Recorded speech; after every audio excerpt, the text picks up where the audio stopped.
Hey everyone, thank you so much for coming back. I've just spent about under an hour with our next guest, and I'm so excited to introduce you to him.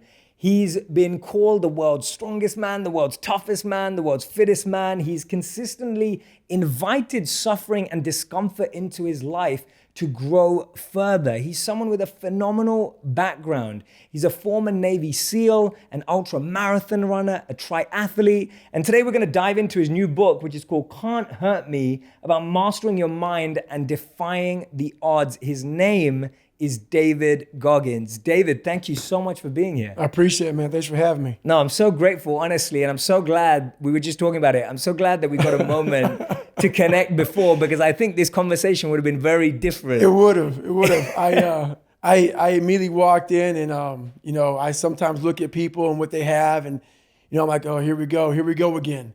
But, I got a chance to know you, know a little bit about your backstory, where you come from, and know that we have some similar, just like a mentality of how to come up. So it was nice. Absolutely, man. I think what you've put yourself through, and I don't say this anyway, I'm not saying that I can say I've had the same experience at all. Right. But I feel we've been wanting to challenge our minds in the same ways. 100%. And that excites me, that desire, that hunger, even though we chose different paths. Right. I don't think I could have ever chosen your path. But we chose different paths, but we were testing the same parts of ourselves. Right. The mind is the one thing that we don't test enough. A lot of us are so afraid of that test, and that's the real test. That's where the real growth comes from is the mind. So absolutely, man. Yeah. Absolutely. So I've had a beautiful fortune of actually diving into this book this weekend. Great. And I have to say, and I'm saying this honestly, so I was just telling you this earlier, 2017 to 2018, I read a book a day. I read 365 books in a year. I made a video about the books I read and how I did that. And then 2018 to 2019, this year, I read a book a week. Right. And one of the things I've struggled with recently, and I'm saying this as a compliment to you, right. is that it is so hard to read a book that isn't an article or isn't an Instagram caption or isn't a short video, because we live in a world where we're constantly consuming content. Right. But when I picked up your book, the thing I loved about it is the amount of effort that you've been through to give us, I'm sure this was suffering too, like writing this book, the amount of effort that you've been through to actually give us detail on your life. And I just want to start there about the process of writing the book, because I feel what you've done, what a lot of authors have missed out on recently, is you've gone a step further to really do self-work to write the book. So in that book, it's a raw, very humbling version of David Goggins. I went down to the grassroots, to the soil, to the sewer of my life. It's the stuff that we don't want to talk about. It's the stuff that we don't want that person next to you in line knowing. And I had to have the courage to say it out loud to people. And so I was able to really go back and put so much detail into my story. Was we all have different things in our life that have scarred us. We want to act like those scars don't exist. So those scars, like, if you go out and you get cut, that scar is going to be there on your arm. You can go down and look at that cut and say, oh, or that scar and say, oh, that happened from, I was in the kitchen, or what happened. We have the same thing on our brain. I have all these scars on my brain from growing up, from, being abused, from suffering through life, from having a learning disability, from stuttering, from having just a really bad childhood. And so all those memories, I had to cut open that scar and go into it. And that was a hard process for me to do. Not only was that a hard process for me to do, for me to have the courage to share that with people, because I'm the so-called toughest man on the planet. So they think. So for me to break open that shell and tell people, hey, that wasn't always me. It's hard to do, it's hard to do. So it was a tough process. Yeah, absolutely, man. I'm so glad you did peel that back. Yeah, because it's so easy to live that title. Oh yeah. But when you the fact that you had the courage to break down that title, to actually lay it out, it's going to open up the door for so many more people. Well, I had to do it because, throughout this journey, I started becoming this new person. I started creating this new person. People started seeing me as this amazing superhero. In the back of my mind, I knew the real story. And I was like, man, one day you have to really share it. I'm like, man, but do you have the courage? It's great to live right here. I've established this. People think you're great. Just stay here. Don't go back. Let's not go back. But the only way you can help people out is let them know that this is possible. So I had to go back and say, this is where I come from. Yeah. And where I come from is hell. Absolutely. And now when you go back, you talk about how your childhood was a nightmare. Right. Tell us about some of the defining moments in your childhood that actually framed that experience to being a nightmare. Well, my dad was a person that, he was an alcoholic. He was really big on being a powerful man. And he had two different sides to him. He had a side that once you left our house, so our house was the dungeon. No one knew anything about about the inside of that house. The inside of that house was horrible. It was evil. Like the evil monster came out to play. Wow. But once he left that house, he was the nicest person on the planet. So no one knew, who this guy was. So the scarring started happening inside the dungeon.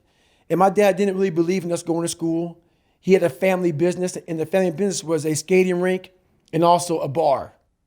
So my dad owned, it was called the Vermilion Room was the bar, and the skating rink was called Skateland.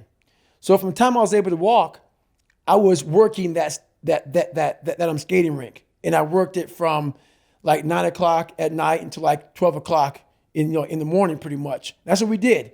I'm 4 years old, scraping gum off the skating rink floor, doing stuff like that. Me and my brother and my mom. Once the skating rink was shut down, the bar would open up. The bar would be open from like midnight to like 4 o'clock in the morning, 3 o'clock in the morning. Once that closed down, we'd go upstairs and clean the bar. So by the time you work like this, I'm a young kid. It's time to go to school. So most time we didn't go to school. So we missed school a lot, but thank God for me. I didn't like school anyway. With a learning disability, with a stutter, I had white splotches all over my skin from being stressed out, hair, patches of hair falling out at a young age. And once my dad got drunk, that's when the nightmare began. And, he'd get drunk and he'd get violent. And we got beatings quite regularly, probably at least once or twice a week. And the beatings weren't like, hey, I'm going to give you a whipping because you did something wrong. It was like, hey, I don't feel good today. And you get beat for that. And my mom got a lot of the beatings, and it would just trickle down to me and my brother. So that foundation of life that I didn't have, that's how it started off for me. And it's progressively got worse. So when you have a horrible foundation, it's like building a house on a fucked up foundation. This is what you're going to get. Any kind of earthquake or something happen, the house is going to go down. Sometimes, it doesn't even take an earthquake. It takes a little windstorm. So that was me. I was just a little windstorm away from breaking.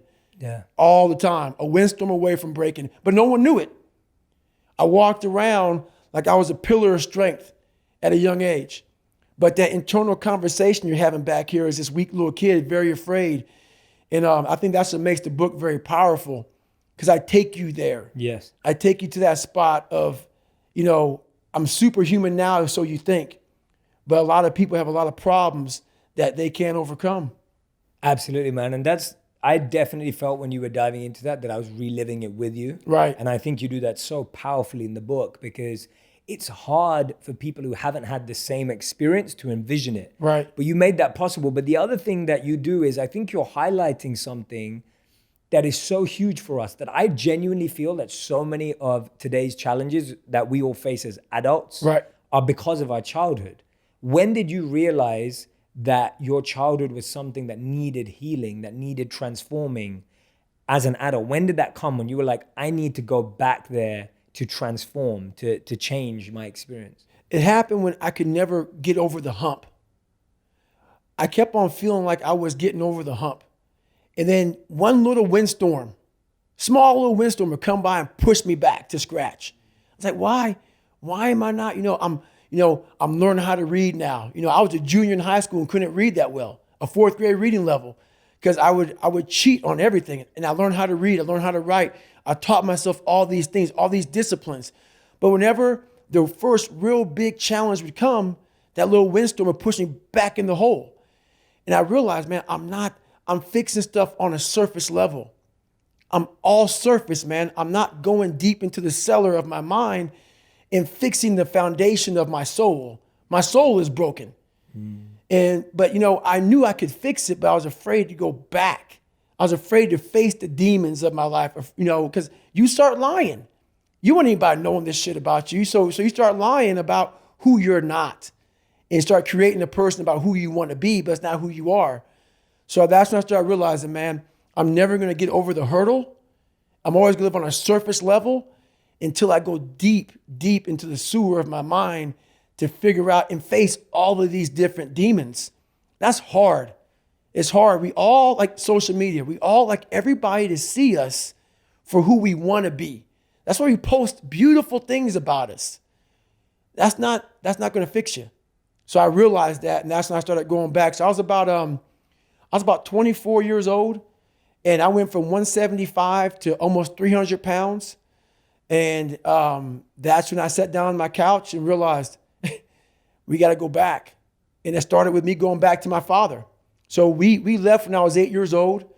We went to a small town in Brazil, Indiana. There's about 5 to 10 black families in a town of 8,000 to 10,000 people. And there was a big hub of Klansmen that lived in Center Point, Indiana. And I talk about that in the book. So the Klan marched on the 4th of July parade in 1995 in Indiana. So when you come from a messed up foundation like I did in Buffalo, New York, where my dad beat me senseless, and now I have that messed up foundation, and now I'm here being the only black person. I call it the only in my book, being the only black person. My mom's working 3 jobs. We're living in a $7 a month place. She's never at home. So it's not like I had some mentors coming in to help me. They were trying to put me in these different group places for like having some shrink talk to me and these 8, 9 kids. And one kid setting his house on fire. Another kid's peeing in the trash can. Another kid had a helmet on, banging his head up against the wall. And I'm looking at this at 8 years old. And I'm going to get back to your question that you asked me, but these are the things I had to go back and relive. I'm 24 years old now, and I have to go back to all these things that no one knew about me in this group place where I'm in this place where these people are crazy and they think I'm crazy. And I'm looking at them thinking, I'm not crazy. You just don't know where I come from. I came from a place that truly damaged my mind, damaged my soul. And now I have to go back on my own to face this shit. So, at 24 years old, I sat there a lot of time. It was like one day I woke up and said, I got to face this. This haunting fucking voice in my head kept on saying, man, we got to go back. The only way we can go forward is to go all the way back. And that's very scary to do for everybody. Yeah. But the only way you're going to fix yourself is to go all the way back to the beginning, to your childhood, because that's where everything starts. And that's what's blocking most of us. All of us. Yeah. All of us. Everybody thinks it's, my God, like my marriage is messed up. This is messed up.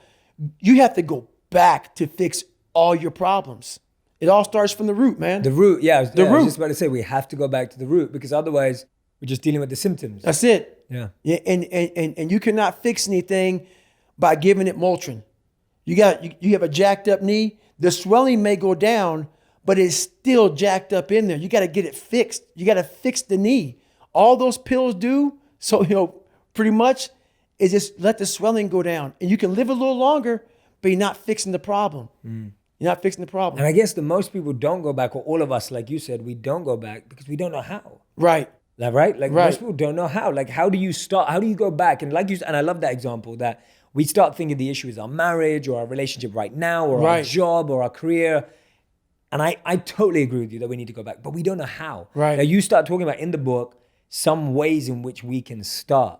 How? Right. Can you tell us about some of those? So one big thing is the accountability mirror. You have to start with yourself. So what happened in my life was we start to get, I call it like the rucksack. A rucksack is a pack that you carry in the military and you put all your stuff in it. Your radios, your food, your water, all that stuff you have to carry in the military. That's your rucksack. It's a backpack pretty much. As you're growing up, we all have a backpack. Most of ours, hopefully, is empty, and what we put in it is all the crap we go through in life. That's what is in the backpack for the civilians, and we carry it around with us. So what you have to start doing is realizing that no matter where you're at in life, I got called nigger a lot. My dad abused me, learning disability, stutters, immaturity, insecurities, self-doubt, so much crap on top of me. So much stuff. I lied a lot to create friends. So much stuff. was in my backpack. No one's coming back to help me. So it starts with that person in that mirror. You have to realize you are on your own now. And whatever else you believe in, I don't care what you believe in, but on earth, it's a very lonely journey. And it starts with the accountability mirror of looking at saying, hey, my dad who beat the hell out of me is not coming back. All these things are coming back. I have to face myself. And you have to own all those things that people may have done to you. Now it's yours. You got to own it. And it's yours now to fix the problems that people did to you. It makes no sense. It's not fair. I get it. But if you live in that woe is me mentality of guess what? My dad did this to me. My mom just did to me. People who bullied did this to me. You're going to always live right there. You have to figure out ways to move forward because you're not coming back. And it starts with the mirror. And I call it the accountability mirror in the book. Yeah, no, I love that. I love that. I'm glad you brought it up. Anyone who's watching, listening to this right now, I really want you to take this seriously because this is like what you're talking about, what David's talking about here is exactly why all of our suffering and pain that we're currently experiencing feels so tough and hard because unknowingly or knowingly, we are choosing to be stuck here. Right. Right? Exactly. Unknowingly or knowingly, whatever situation you're in, you're choosing to stay stuck because we don't want to go and unpeel and uncover. That's right. You don't want to break open that callus, that scar in your mind. You don't want to break, you have to break it open, let that blood flow. You have to let blood flow in your brain. You have to let all that stuff flow out. All that toxic stuff that you have trapped in there has to start flowing out now. So like you said, you are doing this to yourself. Yes, people may have helped you get there, but it's now on you. That's a painful truth, though. It's a painful truth. Painful truth. Like all those people in high school and everything else, they don't know how you're going to end up. So you got to make sure that you constantly are rewriting your book. You have to constantly rewrite your book every day of your life. And these aren't just words I say. This is how I have to live. Like these are conversations I have with myself. And I say it everywhere I go. The most important conversation when you have with yourself. Yes. You live with it every single day. But most of our conversations are not the right ones. They're not the ones that are going to push us to the place we need to go. They're the ones that are going to keep us sitting in that toxic environment that you've helped create and everybody else helped create, and you just live in it. You live in that muck, and that conversation just plays in your head, and that becomes you. Decode some of that conversation that you started with yourself. Like, how does someone listening start that conversation with themselves? And what are the general transitions that you need to start seeing? So my first conversation when I was absolutely nobody, and that's one thing you have to say. We live in a world now that's so kind. We find the kind way around everything. Like, if you don't look good, I have to find a kind way of saying, I don't like your shirt. Right. That's not the approach. If that's the approach you're looking for, that book is not for you. Can't Hurt Me is not for you. The approach you have to take, at least I took, you take whatever approach you want. The conversation had to be a real, honest conversation in the accountability mirror of, guess what? I was fat.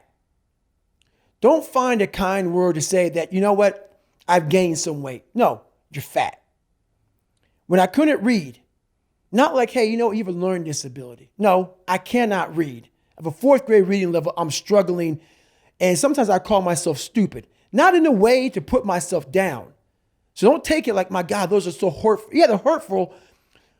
It's honest. The conversation has to become an honest conversation of where you're at mentally. Where am I at mentally? I look like shit. I feel like shit. I'm falling behind in school. I'm lazy. My house is a mess.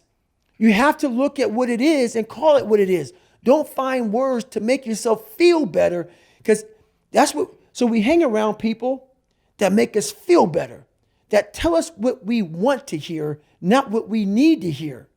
And so we stay away from those people. And we stay away from those people, like our internal dialogue becomes that kind, it's okay. It's not okay. So that's where it starts. It starts with that accountability of it's not okay anymore. This can no longer be okay. And calling yourself out for exactly what you are and exactly how you need to fix it. That's where it starts. I love that. I love that. I think that's awesome. I think you're so right that so many of our conversations with others are politically correct. Exactly. Therefore, our conversations with ourselves are politically correct. And then we continue to feed the illusion. That's right. Right? We continue to feed it. Nothing gets solved by that, man. Nothing. And if you look at America right now, and I won't get off on this, nothing is getting solved because there's so much racism. There's so many things, and that's just one of them. We can't talk about anything.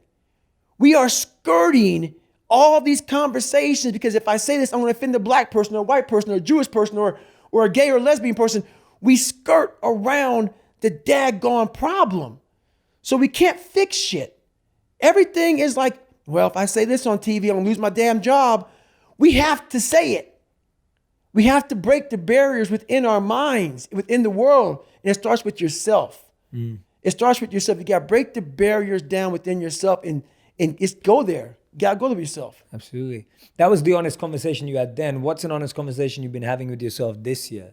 Like because like you said, and I completely agree with you, it's a constant cycle, it's repetition. We have to keep doing it. So I talk about the repetition in my book a lot. Yeah. Got to get the reps in. So now my conversation is this. I never set out to write a book.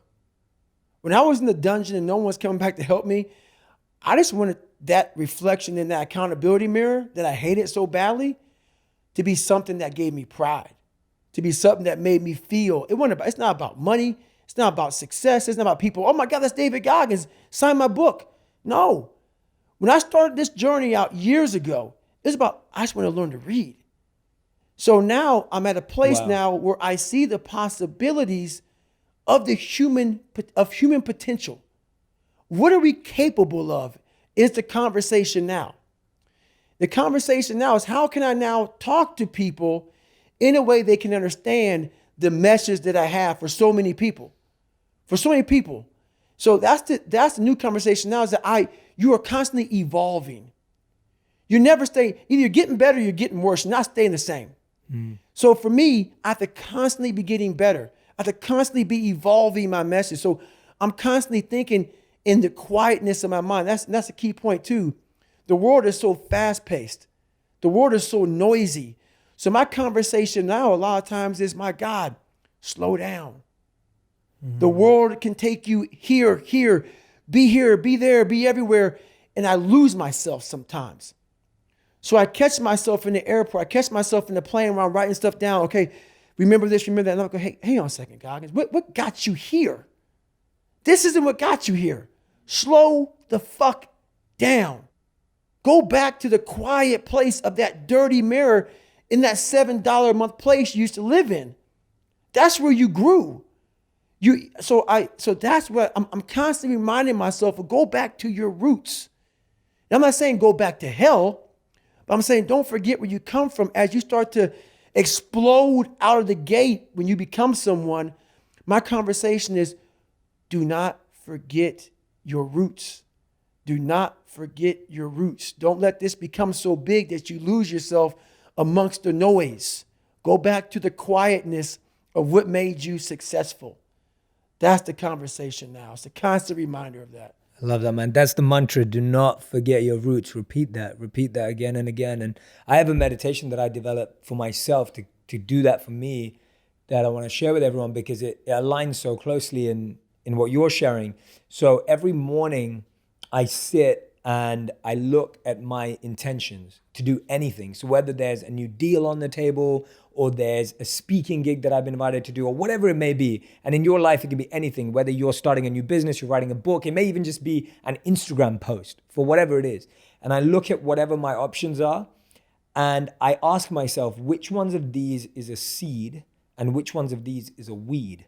Right. Because the incredible thing in our garden is that weeds end up looking like seeds and can confuse you. 100%. So often that thing that's giving you ego and pride and fame and control and power looks like it's amazing. Right. But actually it's just strangling you. 100%. So every day what I'll do is I'll look at the garden of my life and I will try and unweed my garden. So I'll look at everyone and be like, why am I doing that? And ask myself, why am I doing that? And if the answer is not love, compassion, empathy, growth, right, personal push, sacrifice, service, If the answer is the opposite, greed, money, power, fame, if those are my reasons, then I have to take that weed out. 100%. I have to pull it out, because if I don't pull it out, that weed's gonna keep growing. Right. And one day it's gonna be so big that I wouldn't even have seen it. Exactly. And so I'm with you, man. And that's why when I walked in here, the first thing I do is I want to know the person, because there's so many people right now doing exactly what we're doing. What turns me off so badly is I see so many people out there trying to motivate people, inspire people, help people find what's going to drive you. I see all this shit. It's all fucking a bunch of shit.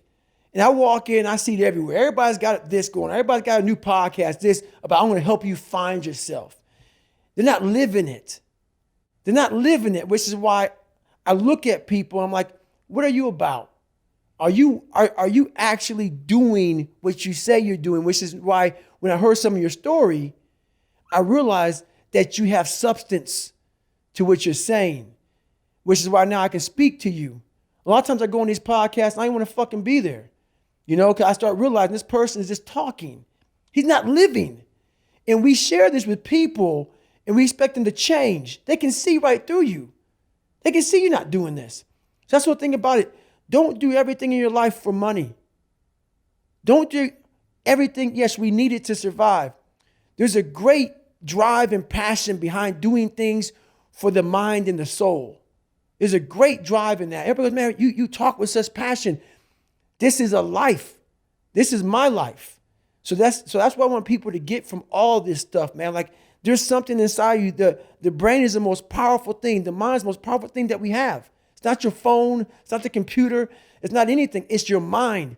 And if you can tap into that, you can come from the daggone roots of hell and become such a great seed, a powerful seed that can grow into some great daggone garden. And people don't get that. It's all up here. The power and the magic's up here.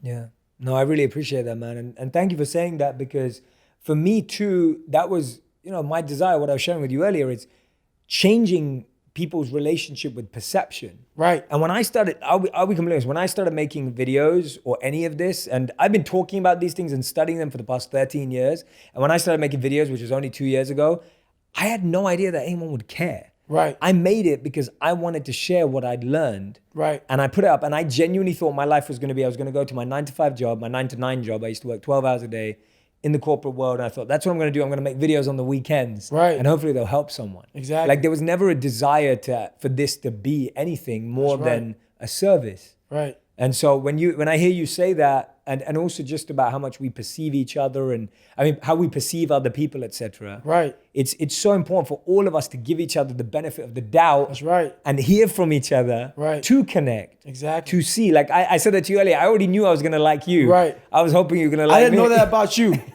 So I make sure and that's something that's very powerful. A lot of times we hear about someone else through the grapevine. Mm. And then I won't like you because I heard from somebody else that they don't like you. Always do your own judging. Always meet the person. Look at the person in the eyes before you say you don't like that person. Listen to their story. Listen to who they are. Listen to where they come from, how they lived. Get your own opinion about people. It's very huge. A lot of people didn't like me coming up because they see this hardness, this crust. Break away at the crust and see what's inside that person. Absolutely, man. Don't judge a tweet. No. Don't judge one post. No. Don't judge one message. And don't judge somebody from 30 freaking years ago. Or I say 30 fucking years ago. There's so much stuff going on right now in the world. People are trying to evolve. Let them evolve. Yes. Let them evolve. Don't bring them back don't bring them back where they came from. Yes. If someone wants to get better, don't bring them back to where you knew them when they were a piece of shit. Let them fly. And if you feel like hell because they went away and they escaped the hell that you all once lived in, fix yourself. Fix yourself. Don't hold them accountable because they got away. Don't constantly remind them that they were once here. Fix yourself. Because a lot of people feel like crap once people start to leave their little nest, like if you're an alcoholic. And this guy says, I'm going to stop drinking. You want to bring him right back in. No. Look at yourself in the mirror and say, wow, this guy's doing better. Take that feeling of feeling like shit and do something about it. Change your own life. Absolutely. Well said, man. Well said. Do you think we do that subconsciously? We don't want to see other people grow and fly because we're not growing and flying. That's 100%. It makes us feel like shit. It's a constant reminder of where we're at in life. When you see people start to, even this one person, let's say you have a group of 10 friends, best friends, you guys party, smoke weed, drink. You guys are just 9-to-5ers, making minimum wage. We're just getting by. Like Goodwill Hunting. Mm-hmm. You watch that movie? Yeah, absolutely. Love it. That guy wanted to stay there. Matt Damon wanted to stay there. You know? Ben Affleck was like, no, man, get the fuck out of here, man. That's the kind of people we want to be around.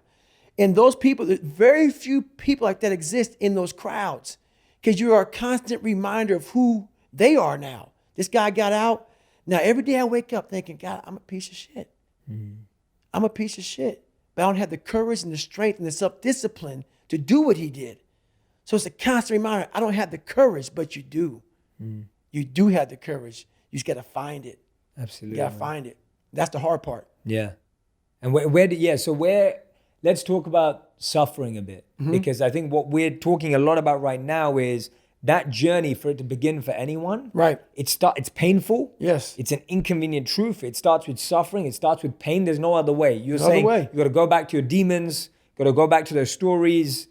It's suffering. How have you changed your relationship with suffering? Because I think everything's a relationship, and your relationship with suffering fascinates me. Right. So I want to know, how have you evolved in your relationship with suffering and discomfort? So think about it. When I say suffering, people cringe.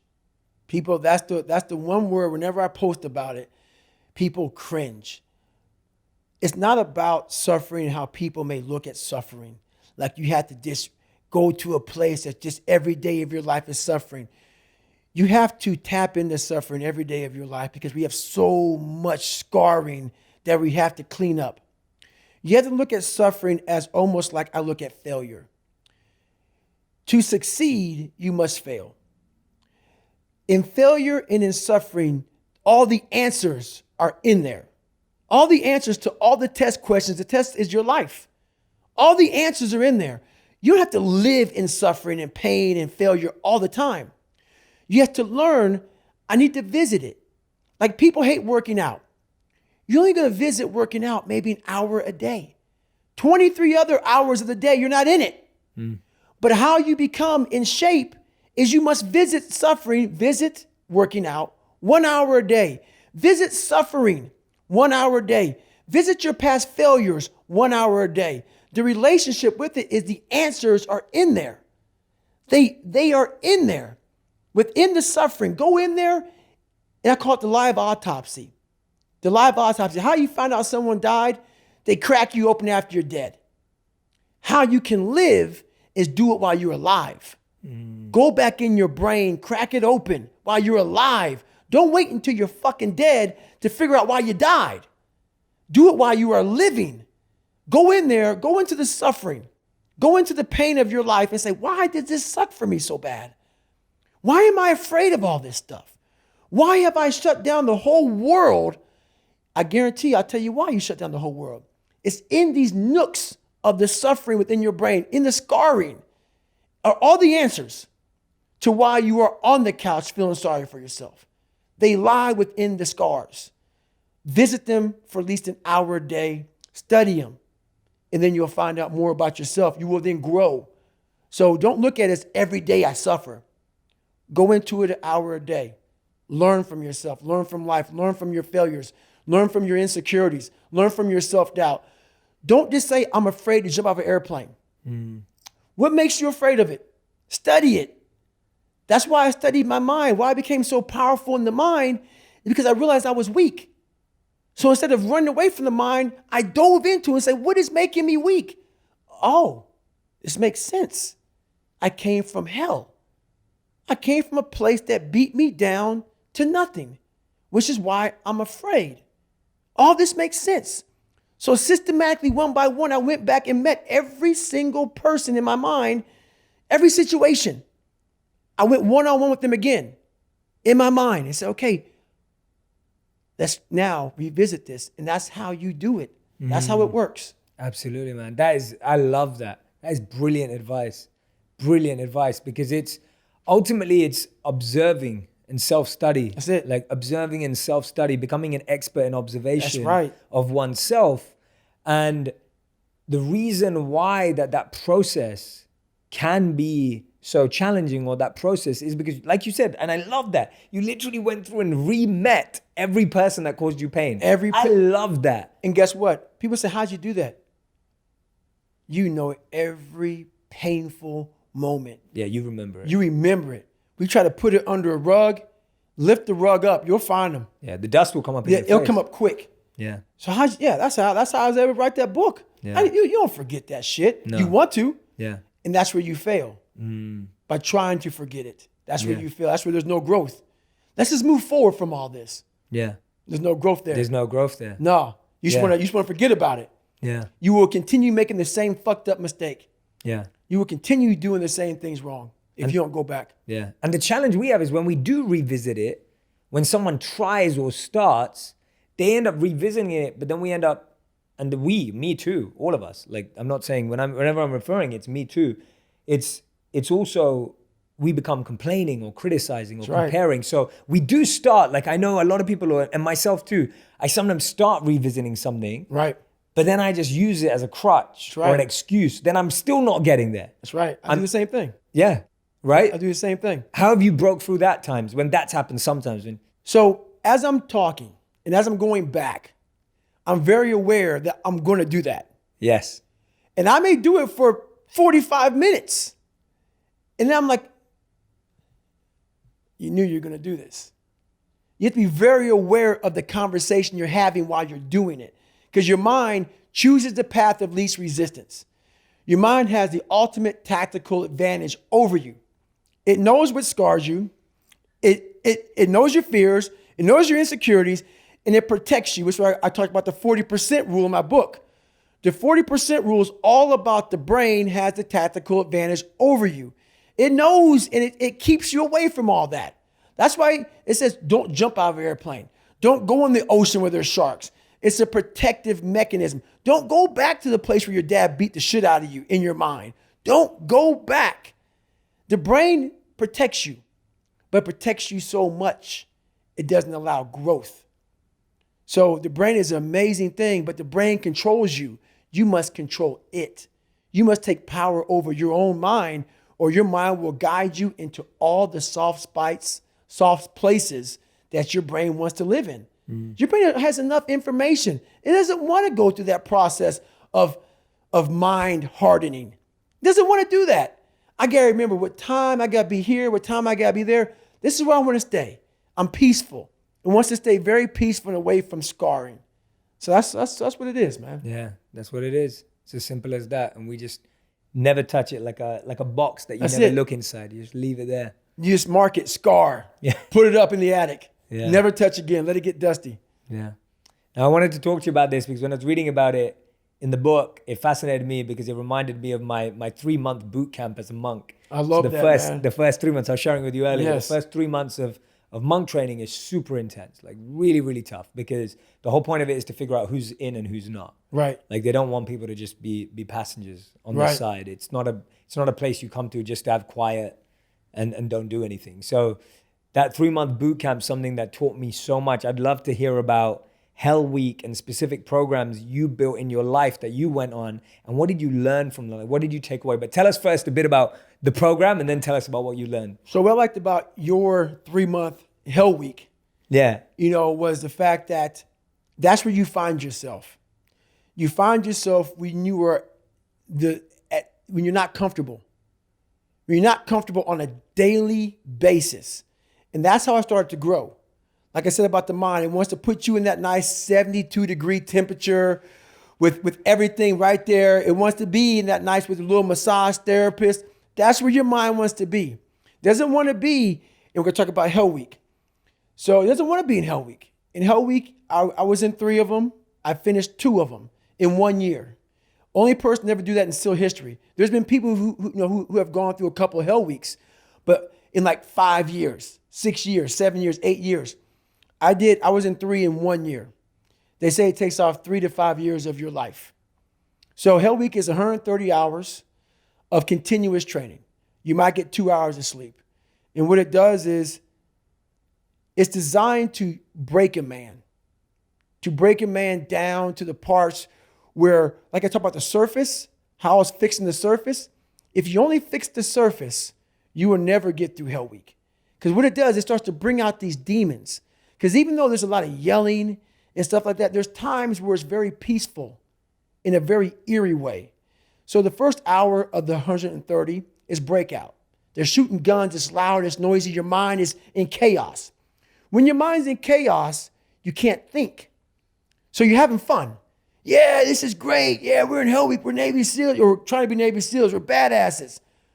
Then what they do, and I don't even think that they understand what they're doing, but I studied the mind. It's perfect. It's psychological warfare. They go from an hour, the first hour when you're going crazy, the second hour of the 130, they put you in the cold water. It's called surf torture. Now they don't call it surf torture because it's a kinder, gentler word. It's called surf acclimation or something like that. Whatever. Everybody's getting soft. So they call it surf torture for a good reason. They put you out there. No one's quit yet. It's only been an hour. Maybe a couple of guys have. And you're in the Pacific Ocean, which is never warm. You're all linked arms. You're sitting there and the waves are crashing over you. I went through winter Hell Weeks, which is cold. The Pacific Ocean is like 50 degrees. It was 49 this particular night in my third Hell Week. And what it does is it makes your mind flip out. We've been doing this now for 3 weeks, being in this water. But for some reason now, the water is colder than it's ever been. It's not. Our minds are fragile. We can process a day. It's hard to process 130 hours. There's no end. There's no end. So the mind starts to ramp up. So you're sitting there, it's quiet, no one's yelling at you, you hear the ocean, and you're freezing. And your mind goes spastic, starts to think, I have another 129 hours. You're not going home, you're getting yelled at, you could be frozen. So you panic, you freak out, and you want to quit. What I realized about the mind is those people who can be in that time and embrace that time and be in that moment and not allow the mind to go to 129 hours on hour one. It's the control that we don't have in our minds. It's the control that you had to have for 3 months when you're miserable, when you're suffering, when you're laying on the floor, when you're doing all the disciplines it takes to be a monk. You cannot think about the whole process. It will make you It will make you so insanely crazy. It's impossible. It's inhumane what I'm about to do to myself. You have to be able to break all these big, humongous, painful things in life down to the smallest molecule, because that's all the brain can handle. The brain can't handle hours and hours and hours of suffering, but it can handle right now. I'm in the Pacific Ocean and it's very cold and this is what I'm doing. Don't think about the rest of it. So that's what I learned from Hell Week. That's what I learned from being in 3 Hell Weeks. That's what I learned from all the military. I went to Ranger School. I went to all these different schools to learn all of that, to learn how the mind processes. So I talk about theorists. I talk about practitioners. A theorist is a person who reads a book, doesn't do it, reads a book, learns about something, and then talks about it. A practitioner is myself. A practitioner is a person like me. I wanted to be an expert in the mind, a mental toughness guy, beyond mental toughness. The only way to do that, in my eyes, is to put yourself in hell. Put it in hell repeatedly. Repeatedly put yourself in hell and study how you process it. And that's how I was able to come up with all these different ways, all these different tools to slow the mind down in hell. Because the mind just speeds up. The mind wants to get out of the painful situation, the suffering. It can't process it. So that's what I realized by going through all these different processes of being in Hell Weeks. You know, is just that. I love that, man. How That's the mind amazing. processes in hell. Were you ever scared that you would lose the processing ability to be able to coach yourself through it? Were you ever scared when you were there? I was. There's some times where the mind gets overwhelmed, and you cannot slow it down. But by these certain tools I developed, by not allowing your mind to get away from the moment, You have to think about the exact moment that you're in. But I saw when I was younger, the moment became too big. When it became too big, I spazzed out and I would quit. But now I don't think about even like an hour from now, I'll be eating. I don't even go there. Because then your mind, no, we must embrace this, because now you have to be a leader in this moment. It's not about you just getting through it. I had 5 guys, and 6 including me, in my boat crew. Now I was the boat crew leader. So now another trick is this. If you don't think about yourself, there's no pain. Which can also lead to pain later on in your life. But in these moments when you're struggling, if you are a true leader and you're worried about your men or women beside you, your mind doesn't care how cold you are anymore. Your mind's only worried about taking care of the men and women beside you. So I started realizing, man, if I take care of these cats to my left and my right in the worst moments, my mind is no longer thinking about, you're miserable, David Goggins. Get the hell out of here. You're thinking about, how was John? How was Andy? How was Sam? How was Pete? How are you guys doing? You're not thinking about me.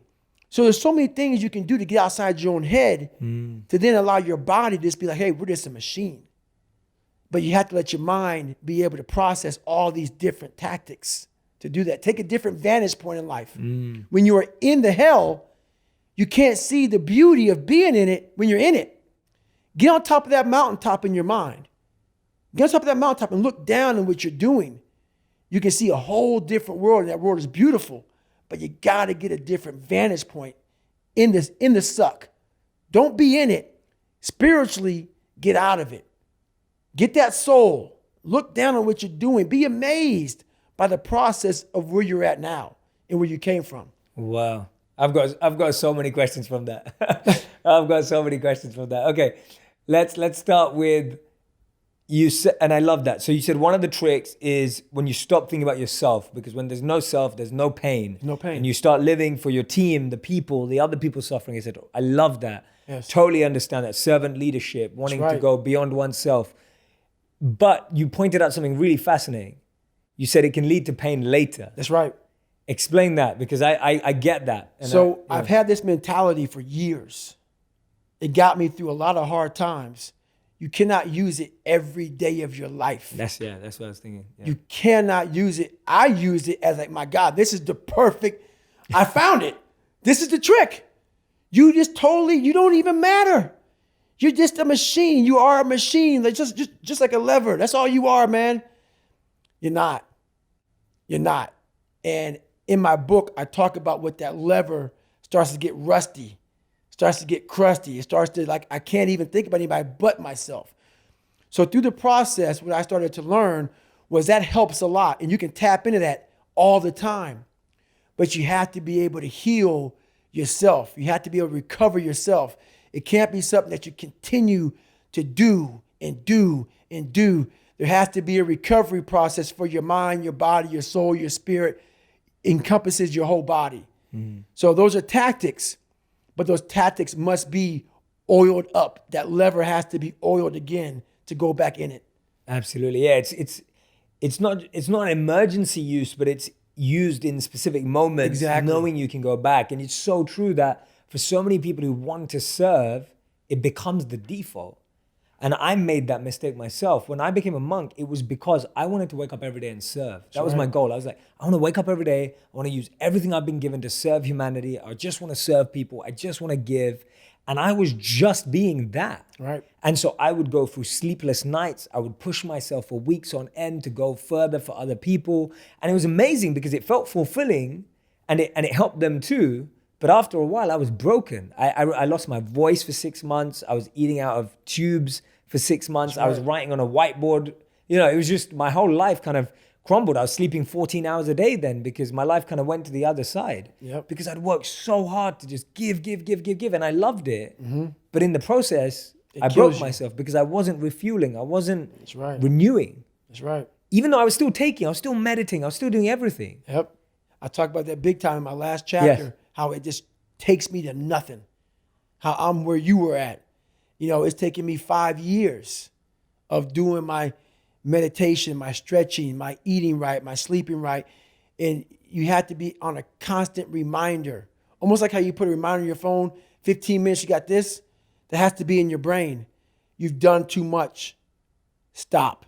And what happens in life is that we start to see our lives become so successful. We're making money. We're doing this. We're doing that. I want more. I want more. I push harder. I'm all about pushing hard. Don't get me wrong. Obviously. I'm all about it. But to push as hard as you can, you have to be mindful of the machine that's pushing. It is going to end up dying. And then it takes years to get it back. So you lose that time. Totally. That time is gone. You know, I lost 5 years of I could be crushing it. Where now I'm just now back to crushing it, realizing, God, man, I learned the hard way. But that's really sometimes the only way to learn. Yeah, sometimes, yeah. Sometimes the only way to learn. That's how I've learned the best. Yeah. How do you know those indicators? So what are those indicators to know I'm pushing too hard or I'm suffering too much? Because it's hard to know, right? Everyone gets in the gym even once a week or whatever. And it's like, if you don't go often, you can feel like you're falling apart after 10 minutes. Do me a favor. Go to the first... Go to the first page of not my fault. Go to like the first 3 pages of that book. You see one sentence. Okay. To the unrelenting voice in my head that will never allow me to stop. Okay. The unrelenting voice that we all have. What happens to that voice? I'm going to answer your question. We all have a voice in our head. Some of us are very spiritual. Some of us are not. But we all have this voice and you're doing fucked up shit. This is wrong. Don't do that. The more you don't listen to that voice, the further that voice gets away from your head. Some people call it the Holy Spirit. Some people call it God. Some monks, whatever you call it. It's there. We all have it. It's the right or wrong voice. But the more we don't listen to it, the more that voice goes away. And the only voice you hear is yourself. When the only voice you hear is yourself, you're wrong. There's a voice that guides you through life. When sometimes it's guiding you in a direction that you don't want to go, that's usually the right place to go. It's that uncomfortable place. So that voice is always talking to me, but we don't listen to it. I listen to it. And when I start getting anxious, nervous, like we all know when we've done too much because it's telling us, I'm getting tired, I'm wearing down. But we go. I start talking to my fiance, hey, I'm doing too much. You start now, like I did in Hell Week, like I do all the time. The 1 second decision. It's that decision when your mind starts to get so amped up. Whenever you can't hear yourself think, you gotta slow down. Whenever you're living off a schedule, every day's a schedule, you have no time for yourself. When you start, and we all know it, I don't have time for this anymore, I don't have time for that anymore. That's when your mind and your body are saying, think about that.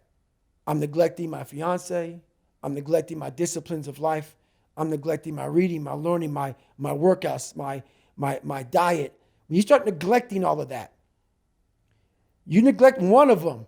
You can neglect all of them a long time. It's going to haunt you. When you start seeing that, my God, I haven't eaten right in a long time, haven't been sleeping right in a long time.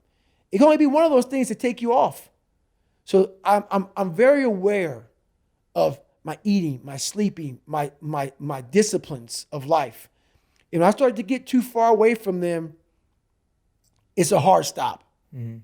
Because what made me are the not just disciplines, the self-disciplines of life. And those are always in front of you. If you have any, they're always in front of you.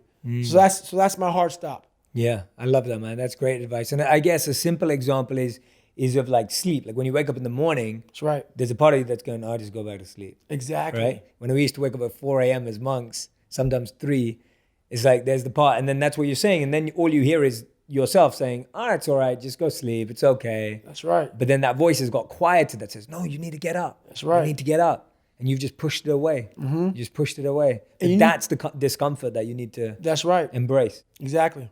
So those voices are very important. They can guide you. And that's the thing about it. Like I said, the mind's the most powerful weapon in the world. Yeah.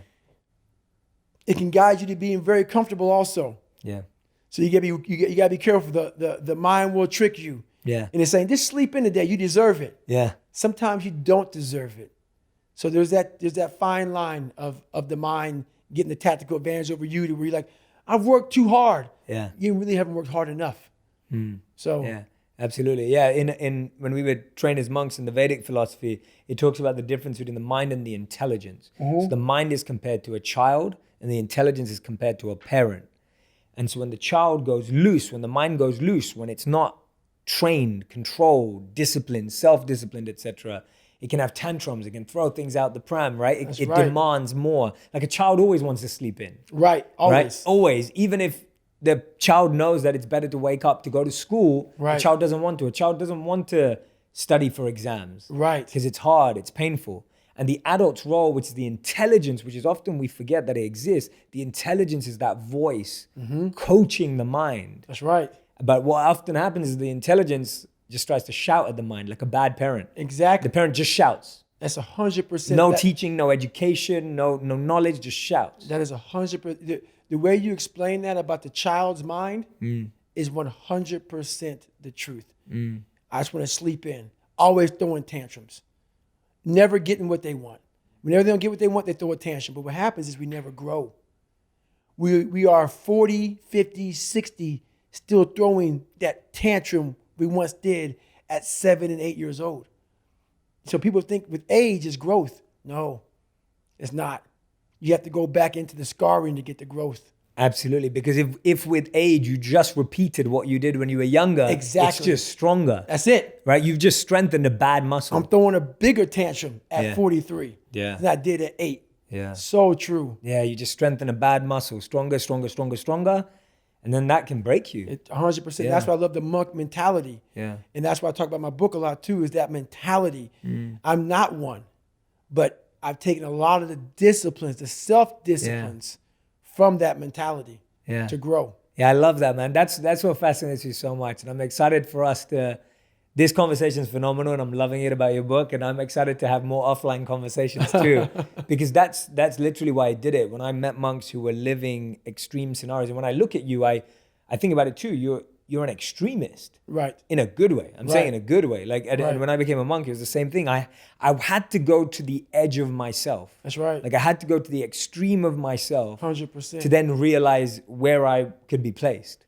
And what's funny about that, I often say it, on the other side of that extreme place that I call suffering, call whatever you want, there's a whole nother world that people have not even examined.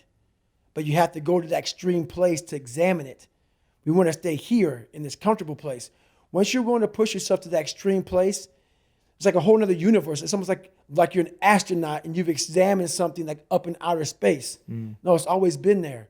But you have to be going through all the muck and all the shit to examine it. You realize, wow, God, through all this crap, there's a whole nother universe over here in my mind. Yeah. Whole nother universe. Absolutely. And what's your take on capacity in the sense of, so if someone's listening right now, someone's watching or listening to us and they're just like, you guys are crazy, right? I hear it all the time. Yeah, I'm sure you hear it all the time. All the time. I haven't actually, the reason why this is so exciting for me, and I'm sure you can guide me a lot, is I haven't shared as many moments of my story, even the ones I've shared with you today. I've not really shared them because I'm writing them right now. Right. But I'm sure you hear it all the time that you're crazy. What's your take on capacity? If someone's listening, they're going, David, right, you can stand in the middle of the ocean and it's 49 degrees and you can do that. But for me, that suffering is me just starting something new. Is that true? Or can they also achieve that capacity? They can also achieve that capacity, which is why I wrote the book So Raw.